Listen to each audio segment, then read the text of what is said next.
Hello everyone, welcome back to the channel. Last की video में हमने पढ़ा था कॉन्ट्रैक्ट का बहुत ही फेमस फ्रेज। उसी को आगे कंटिन्यू करते हुए हम इस नेक्स्ट वीडियो में समझेंगे कि ऐसे कौन से अग्रीमेंट्स होते हैं जो कॉन्ट्रैक्ट बन सकते हैं।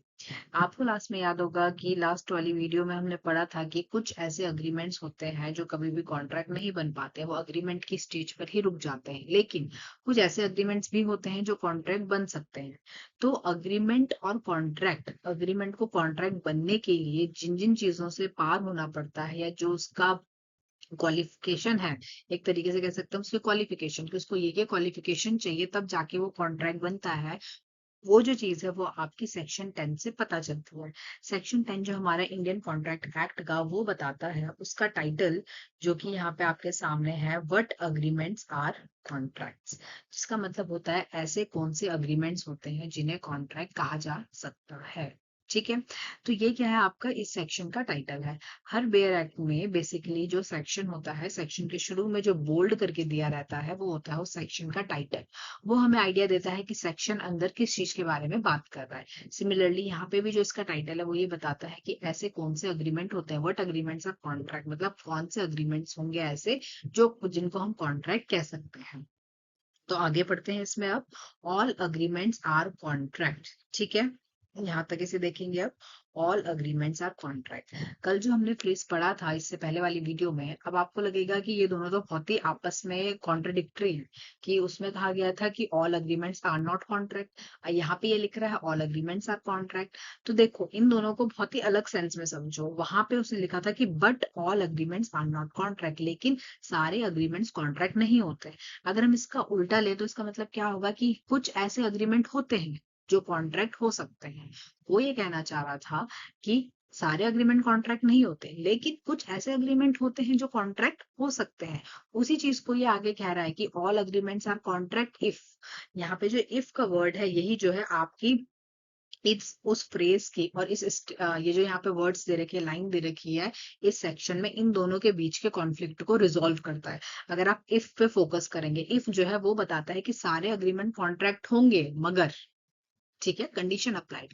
उसने कंडीशन लगा दी कि सारे अग्रीमेंट्स को आप कॉन्ट्रैक्ट कह सकते हो, लेकिन आप क्या कर दो अगर, इफ।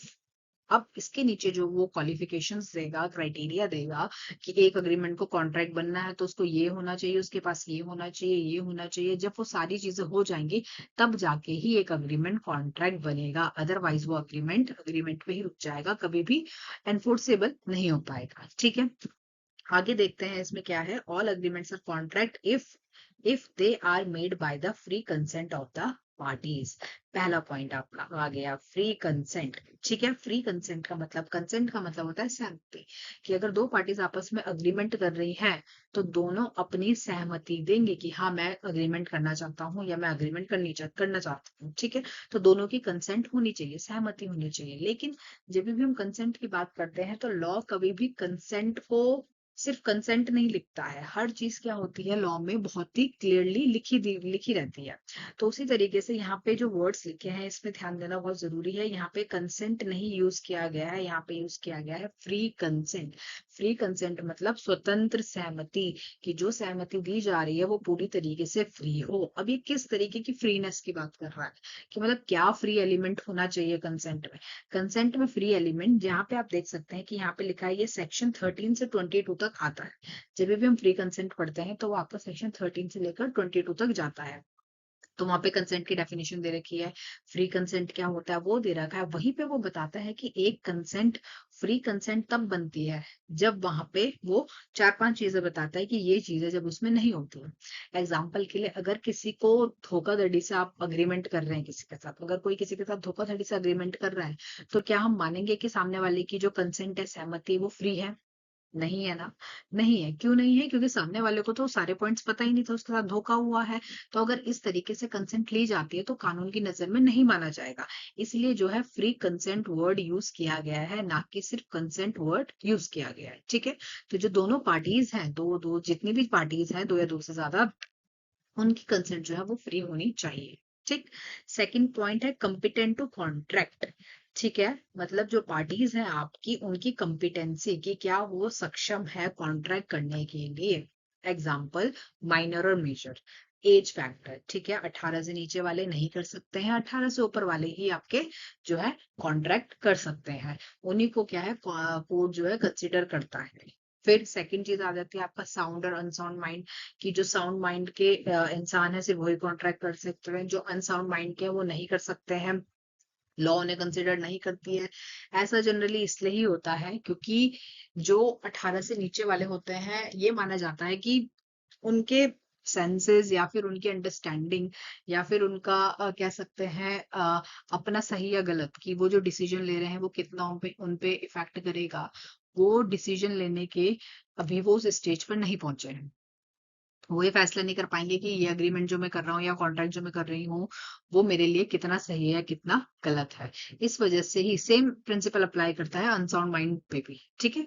तो इसी वजह से क्या है कि पार्टीज की कॉम्पिटेंसी, उनकी सक्षमता भी देखी जाती है किसी भी कॉन्ट्रैक्ट को करने के लिए, जो कि आप सेक्शन 11 से 12 के बीच में पढ़ेंगे, ठीक।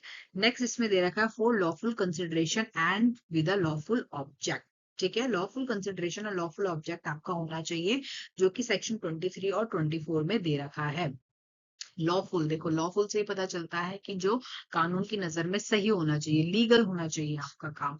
कंसिडरेशन भी और ऑब्जेक्ट भी। ऑब्जेक्ट मतलब मोटिव, कि अगर आप ऑब्जेक्ट मतलब एक तरीके से ये हो गया आपका मोटिव क्या है कॉन्ट्रैक्ट करने का, वो भी आपका लॉफुल होना चाहिए। सिमिलरली आपका जो कंसिडरेशन है, जो आप एक्सचेंज में एक दूसरे से ले रहे हो या एक दूसरे के लिए कर रहे हो, वो भी आपका लॉफुल होना चाहिए, ठीक है। नेक्स्ट इसमें आगे है and are not hereby expressly declared to be void, जो कि हम सेक्शन 26 से 30 तक पढ़ते हैं कि जो आपका नॉट हेयर बाय का मतलब, हेयर बाय ये कह रहा है इस एक्ट के लिए कि जो इस एक्ट में एक्सप्रेसली वॉइड डिक्लेयर्ड ना हो। अगर इसको ऑपोजिट में लेते हैं, इसे नेगेटिव में लिखा है ना, ये हम इसे पॉजिटिव में समझे तो इसका मतलब ये होता है कि अगर इस एक्ट में कोई भी चीज लिखी गई है कि इस तरीके के अग्रीमेंट्स नहीं कर सकते हैं, वो वॉइड होंगे, तो वो अग्रीमेंट्स आपके कभी भी कॉन्ट्रैक्ट नहीं बनेंगे। वो सिंपली ये कहना चाह रहा है आपको, ठीक है। जो आप सेक्शन 26 से 30 तक पढ़ते हैं वहां पे यही चीज आपकी दे रखी है कि expressly declare to be void. अगर एक्सप्रेसली वॉइड डिक्लेयर्ड कानून ने उसको करा है तो उसको हम कंसिडर नहीं करेंगे, ठीक। अब यहाँ पे जो वर्ड है एक्सप्रेसली, दो वर्ड होते हैं, एक होता है एक्सप्रेसली, एक होता है इम्प्लाइड, ठीक है। एक्सप्रेसली का मतलब होता है जो आपका रिटर्न फॉर्म में हो, ओरल फॉर्म में हो, जो कहा गया हो, सुना गया हो, ठीक है। जैसे आप कह रहे हो या लिख रहे हो, जो दिख रहा है एक्सप्रेसली दिख रहा है, ठीक। और इम्प्लाइड जो होता है जो लिखा नहीं गया है, बोला नहीं गया है, लेकिन आप उसको समझ गए हो कि हाँ ये चीज ऐसा ही होगा, ठीक। और एक और वर्ड इसमें यूज किया गया है वाइड। वाइड को हिंदी में कहा जाता है शून्य, मतलब जीरो। जीरो का मतलब होता है कुछ भी नहीं। तो अगर कोई भी अग्रीमेंट को जीरो कहा जा रहा है तो इसका मतलब है कानून की नजर में उसकी कोई भी वैल्यू नहीं है। तो कल के दिन अगर वो चीज होती भी है तो आप कोर्ट नहीं जा पाओगे, क्योंकि कानून उसको कोई भी स्टेटस या कोई भी वैल्यू नहीं देता है, ठीक है। तो वही आपका क्या होता है, वॉइड का मतलब होता है। वॉइड का एग्जैक्ट अपोजिट जो होता है वो होता है वैलिड। वैलिड का मतलब होता है सही, ठीक है। हिंदी में कहें तो उसका मतलब होता है सही। वैलिड का मतलब होता है कि जो जो चीजें लॉ में बता रखी है, जैसे सेक्शन 10 ही हम कंसिडर करते हैं कि अगर ये चार चीजें बता रहा है कि आपके पास फ्री कंसेंट होनी चाहिए, कॉम्पिटेंसी होनी चाहिए, कंसिडरेशन ऑब्जेक्ट लॉफुल होना चाहिए और नॉट डिक्लेयर्ड वॉइड होना चाहिए, ठीक है। अगर ये चारों चीजें प्रॉपरली फॉलो करती है एक इंसान, तो वो आपका क्या बन जाएगा, वैलिड कॉन्ट्रैक्ट बन जाएगा। वो अग्रीमेंट से कॉन्ट्रैक्ट में चला जाएगा और वो एकदम ही वैलिड हो जाएगा, मतलब कानून की नजर में एकदम ही सही है। अब आप वो कॉन्ट्रैक्ट के अंदर उसे कंसिडर कर सकते हैं, और कल के दिन दोनों में से कोई भी पार्टी उसे तोड़ती है, ब्रीच करती है, तो दूसरी पार्टी क्या है, कोर्ट में जाके रेमेडी ले सकती है, ठीक है। तो दो चीजें होगी, एक हो गया आपका वैलिड, वैलिड का मतलब सही, जो एकदम सही है कानून की नजर में। वॉइड, वॉइड का मतलब हो गया शून्य, जो कानून की नजर में एकदम जीरो वैल्यू रखता है। अब तीसरी टर्म आती है एक, जिसमें कहते हैं, जिसे हम कहते हैं वॉइड एबल। वॉइड है, इसी के आगे एबल लिख दे तो उसे कहा जाता है वॉइड एबल, ठीक है। वॉइड एबल, देखो वॉइड का मतलब तो हम समझ गए शून्य, एबल का मतलब क्या होता है, एबल मतलब जो चीज हो सकती है, ठीक। तो जिसे हिंदी में कहते हैं शून्य करणीय, मतलब जो जीरो बन सकता है नहीं अभी, तो अगर हम इसकी डेफिनेशन पूछें अगर कि वॉइडेबल को क्या कह सकते हैं हम एक लाइन में, तो इसे कहा जाता है वैलिड टिल डिक्लेयर्ड वॉइड। ये तब तक कानून की नजर में सही होता है जब तक कि इसे पूरी तरीके से शून्य ना कर दिया जाए। इसका मतलब है कि अगर आप इसको शून्य करना चाहते हैं, वॉइड करना चाहते हैं, तो कोर्ट में जाकर कोर्ट की डिग्री के थ्रू ही इसे वॉइड किया जा सकता है। अदरवाइज आप आपस में मिलकर इसे वॉइड डिक्लेयर नहीं कर सकते हैं। नेक्स्ट वीडियो में मैं आपको सबसे पहले इन तीनों के बीच में ही डिफरेंस जो है अच्छे से क्लियर करूंगी। ठीक, वैलिड और वॉइड के बीच में तो बहुत ही क्लियरली आपको आ गया होगा समझ में, क्योंकि एक प्रॉपर वैलिड को बोला जाए तो वो क्या है, पूरी तरीके से पॉजिटिव साइड है। वॉइड को बोला जाए तो पूरी तरीके से नेगेटिव साइड है। ठीक है, कि मतलब लॉ कंसिडर ही नहीं कर रहा, वॉइड जीरो। ठीक, और वैलिड सही मतलब लॉ पूरी तरीके से कंसिडर कर रहा है। वॉइडेबल जो है वो बीच वाली कंडीशन में। तो इसको जो है हम एक नेक्स्ट वीडियो में अच्छे से समझेंगे एग्जाम्पल्स के थ्रू। सब्सक्राइब करिएगा चैनल, अच्छी लगी वीडियो तो लाइक करिएगा, कमेंट करिएगा। आपको किसी पर्टिकुलर टॉपिक या सब्जेक्ट पर वीडियोस चाहिए तो आप प्लीज कमेंट सेक्शन में लिखिएगा। मैं ट्राई करूंगी कि नेक्स्ट टाइम मैं उसी टॉपिक पर आपके लिए वीडियो लेके आऊँ। Thank you so much for your support and watching this video. Thank you.